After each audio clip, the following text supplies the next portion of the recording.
Here's another edition of the BayCare Health Systems podcast series, BayCare Health Chat with Melanie Cole. Welcome to BayCare Health Chat. I'm Melanie Cole, and today we're discussing high blood pressure or hypertension.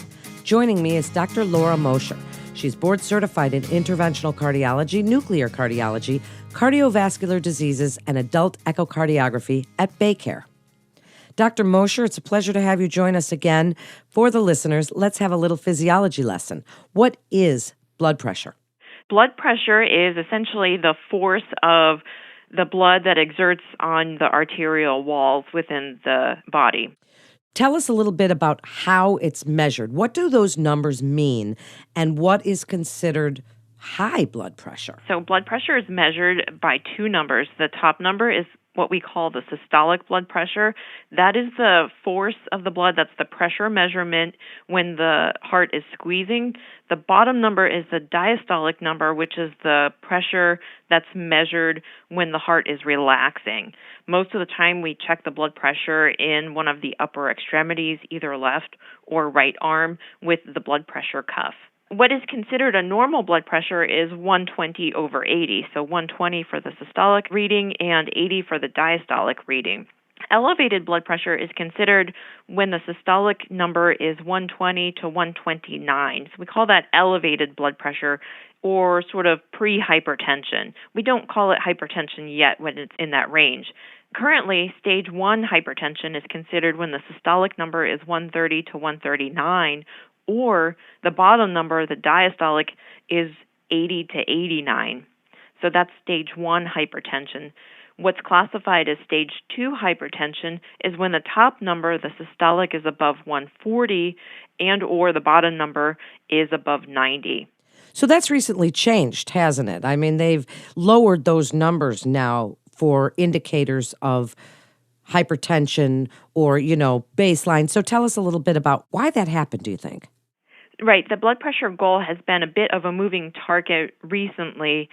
I think what we're seeing is that people with blood pressure that's not well controlled are starting to have complications from it, such as stroke and heart disease or kidney problems, and we want to avoid that. So we've become more aggressive in treating blood pressure to a more normal level.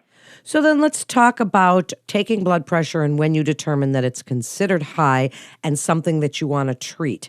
First of all, sometimes people come into the doctor, they get their blood pressure taken, and it's high with this white coat effect. They're nervous. Maybe they're a little scared to be there.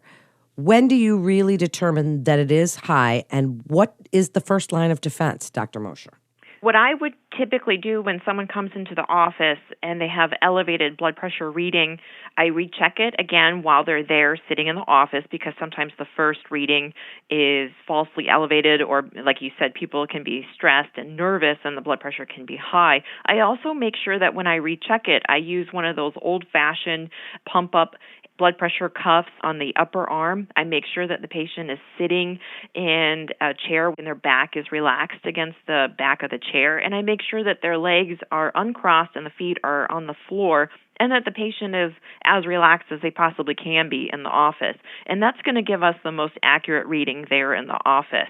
So I'll document what that number is, and typically what I'll do is, unless the blood pressure is just insanely high and in the danger zone, I really hesitate to call someone or tell someone that they have high blood pressure based on just one reading. Usually doctors will do a couple of readings and make sure that we're certain that this person has high blood pressure.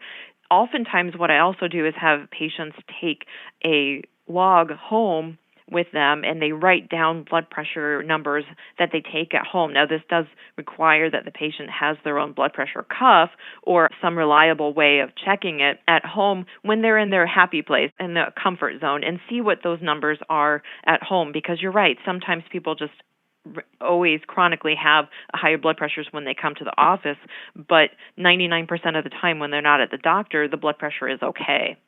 So then what is the first line of defense? What do you do if you do determine that someone is hypertensive or tending towards a rising blood pressure? Do you start with medications? Do you start with exercise and diet? What do you do for them? I try to actually start with lifestyle modification, and that would be cutting back on some of the risk factors. So I would recommend people stop smoking, moderate weight loss, decrease sodium in their diet, decrease alcohol intake, and decrease stress as much as possible, and increase exercise. So some of those lifestyle interventions can be very helpful in bringing the blood pressure down, such to a range that people may not actually need medication. Now, if that doesn't work, then we may start a low-dose blood pressure pill and get people back on track if those lifestyle interventions don't work. So you mentioned a few of the lifestyle changes you would like people to do. Are those really the risk factors for hypertension, for high blood pressure, obesity, smoking, stress? Is that a risk factor, something that could contribute to high blood pressure? And while you're answering that, Dr. Mosher, can you feel it if you have high blood pressure? I get asked this question all the time. Can you feel it if your blood pressure is high? What's interesting is a lot of times no, and people can go many years with having high blood pressure and not know it because they may not have symptoms at all.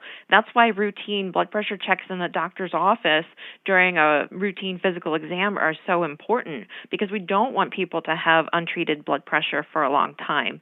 Now, if people do have symptoms from high blood pressure, they may experience something like headaches or shortness of breath or a nosebleed, things like that. But usually that doesn't happen until the blood pressure is really, really high, and that's what we want to avoid. So then tell us a little bit about what medications are intended to do. There's a lot of them on the market. We've heard about diuretics and beta blockers and ACE inhibitors and all these things. What are they intended to do, Dr. Mosher? Really, the goal of those medications is to bring the blood pressure back down into a normal range, and thereby we feel decrease the patient's risk of complications from having high blood pressure, such as heart attack, stroke, or kidney damage. Let's go back to lifestyle for just a second. Salt.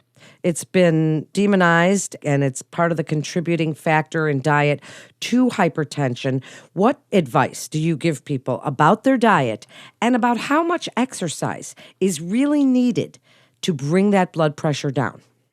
In terms of diet to bring blood pressure down, the biggest thing is to reduce the sodium, as you mentioned. I typically recommend people intake 2,000 milligrams or 2,500 milligrams or less per day to decrease blood pressure levels.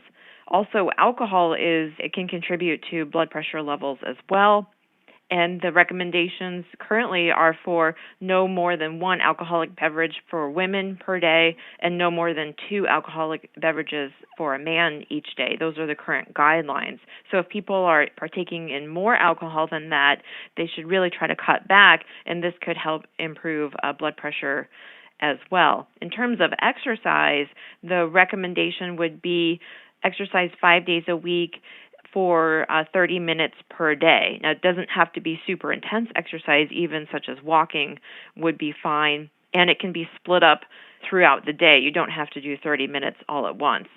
This is really important information and really a great segment. You've explained all of this so very well.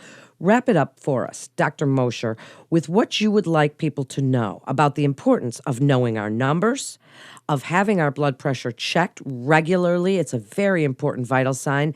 And talking to their doctors if they have questions about their blood pressure or they need help to bring it down.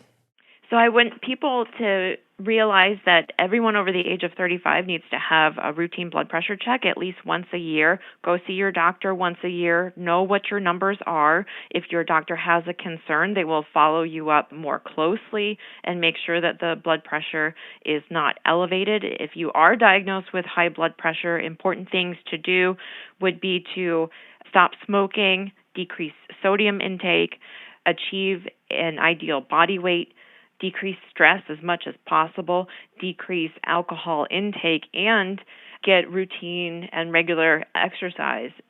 Those can all be very beneficial. And then if you do find yourself needing blood pressure medication, then it's very important to follow up with your doctor on a regular basis to make sure that the blood pressure is well controlled on the medication and that you're not having any side effects from those medications. Thank you again, Dr. Mosher. As always, you're a great guest and so informative. Thank you for joining us today.